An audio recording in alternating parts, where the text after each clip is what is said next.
ang Iglesia ni Cristo sa pagpapatupad ng batas.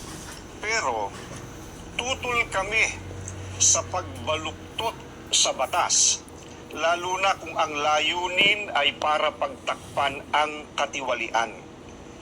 Gaya ng alam ng marami, si Senator Dante Marcoleta ay nanguna sa pag-iimbestiga sa isa sa pinakamalaking pandarambong na naganap sa ating kasaysayan. Sinimulan niya ito nang siya pa ang chairman ng Blue Ribbon Committee ng Senado.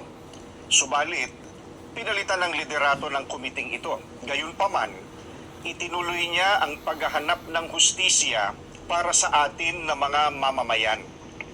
Ang ipinagtataka namin ay kung bakit siya na nagsusulong sa pag-expose ng mga sangkot sa napakalaking pagnanakaw sa Pilipinas ang kakasuhan at ipakukulong sa halip na ang mga na-expose. Ang ikinakaso kay Senator Marcoleta ay plunder na isang non-bailable.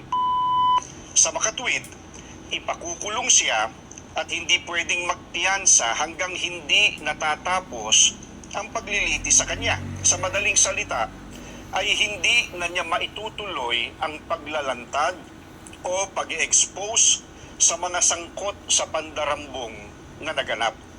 Pero, paanong naging plunder ang pagtanggap ng campaign donation o campaign contribution?